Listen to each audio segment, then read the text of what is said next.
నమస్తే welcome to story board. ఎవరెన్ని విమర్శలు చేసినా ఎవరు ఎలా విరుచుకుపడినా 13 ఏళ్లుగా శాంతంగా ఉంటూ వస్తున్న సోనియా ఒక్కసారిగా ఉగ్ర స్వరూపిణి అవతారమెత్తారు. అంత ఆగ్రహం వచ్చింది అద్వానీ అన్న మాటలకేనా? అమ్మ ఫైరింగ్ వెనుక రీజన్ ఏంటి? అద్వానీ మాటల్లో అంతరార్థమేంటి? సోనియా కోపం వెనుక ఉన్న అసలు కారణం విశ్లేషించే ప్రయత్నమే ఇవాల్టి story board.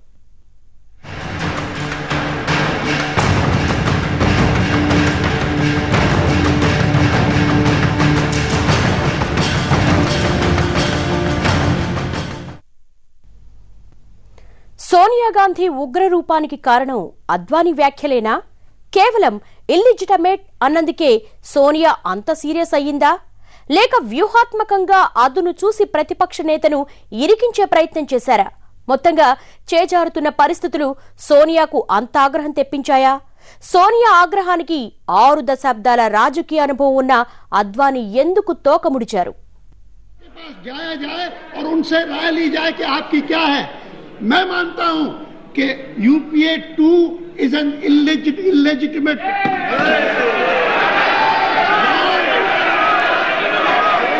that those who are whistleblowers, they have been sent to jail.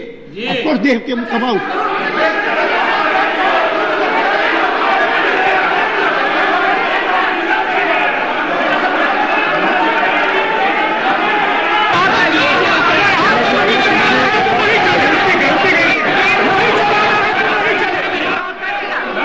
ఇది లోక్సభలో ప్రతిపక్ష నేత అద్వానీ మీద సోనియా కోపం. తన కనుసన్నలతో యూపీఏను నడిపిస్తున్న అధినేత్రి ఆగ్రహం. సోనియా ఇప్పటివరకు పార్టీ శ్రేణుల్ని తన చేతి సైగలతో నడిపిస్తారని మాత్రమే తెలుసు. కానీ అది ఎలా ఉంటుందో పార్లమెంటు సాక్షిగా నిన్న తెలిసొచ్చింది. అద్వానీ చేసిన వ్యాఖ్యలకు కట్టలు తెంచుకున్న సోనియా ఆగ్రహం సభను అట్టుడికించింది. जनता के पास जाया जाए और उनसे राय ली जाए कि आपकी क्या है.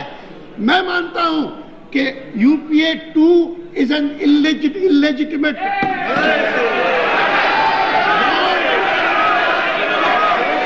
that those who are whistleblowers, they have been sent to jail. Of course they have come out. వాడి వేడిగా మొదలైన పార్లమెంట్ వర్షాకాల సమావేశాలు మొదటి రోజే రణరంగాన్ని తలపించాయి. ఎప్పుడూ ప్రశాంతంగా ఉండే సోనియా గాంధీ ఒక్కసారి సహనం కోల్పోయారు. తన సహజ శైలికి భిన్నంగా సభలోనే ఆగ్రహంతో ఊగిపోయారు. ప్రతిపక్ష నేత మీద విరుచుకుపడ్డమే కాదు, అతన్ని ఒంటరిని చేసేశారు. అద్వానీ తన వ్యాఖ్యల్ని వెనక్కు తీసుకునే వరకు సభను నడవనీయవద్దంటూ స్వపక్షాలకు సంకేతాలిచ్చారు. చేతులతో సంజ్ఞలు చేస్తూ యూపీఏ మొత్తాన్ని నిలబెట్టి అద్వానీని నిలువరించారు. ఎన్నడూ లేనిది సోనియాయే ఈ రేంజ్లో విరుచుకుపడ్డంతో మిత్రపక్షాల నేతలు కూడా అద్వానీ మీద ఫైర్ అయిపోయారు. మామూలుగా అమ్మ అనుగ్రహం కోసం పాకులాడే కాంగ్రెస్ ఎంపీలు అమ్మే ఆర్డర్ వేయడంతో బీజేపీ మీద రెచ్చిపోయారు. యూపీఏ ఏమన్నా సెసేమిరా అనే మమతా బెనర్జీ కూడా వారితో గొంతు కలిపారంటే సోనియా తన కంటి చూపుతో అందరినీ ఎలా కోఆర్డినేట్ చేసిందో అర్థమవుతుంది. जनता के पास जाया जाए और उनसे राय ली जाए कि आपकी क्या है. मैं मानता हूं कि यूपीए 2 is an illegitimate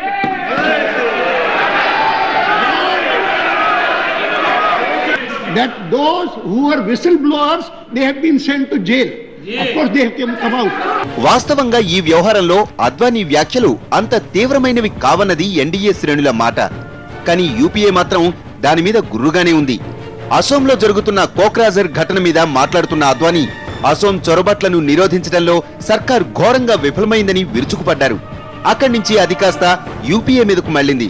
కేంద్ర ప్రభుత్వానికి చట్టబద్ధత లేదని, విశ్వాస పరీక్షలో బాధ్యుల్ని కాకుండా విజిల్ బ్లోయర్స్ ను అరెస్ట్ చేశారని నోరు పారేసుకున్నారు. యూపీఏ 2ను విమర్శిస్తూ ఇల్లిజిటిమేట్ అన్న పదాన్ని ప్రయోగించారు.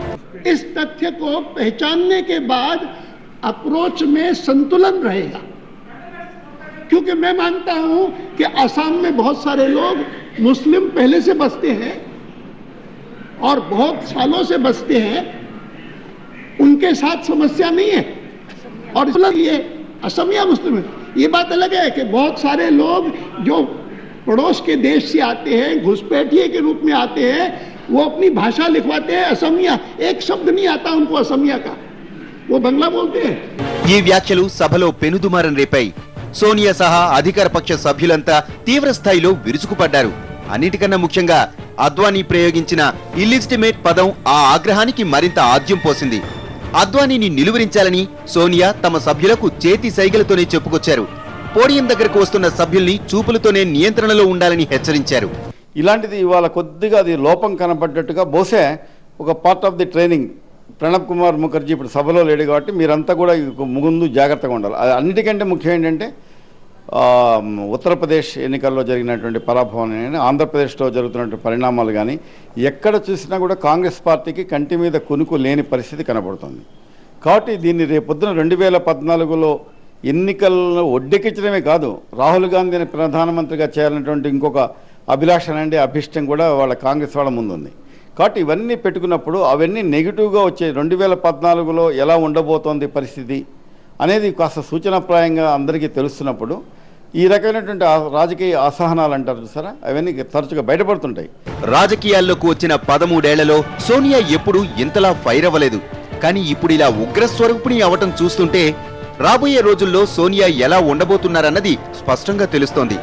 ఇప్పటికే యూపీఏ అంతటిని తన గుప్పిటి పెట్టుకున్న సోనియా ఇకపై సభలో కూడా పూర్తి స్థాయిలో పట్టు సాధించేందుకు ప్రయత్నిస్తున్నట్లు స్పష్టమవుతోంది. ఇక ముందు ముందు సభలో అధికార పార్టీని సోనియాయే ముందుకు నడిపించనున్నారన్నది విస్పష్టమవుతోంది. అటు అమ్మ అనుగ్రహం ఉండడంతో అధికార పార్టీ సభ్యులు అద్వానీ మీద విరుచుకుపడ్డారు. సోనియా సహా అంతా ఒక్కసారి నోరెత్తేసరికి అద్వానీయే వెనక్కు తగ్గారు.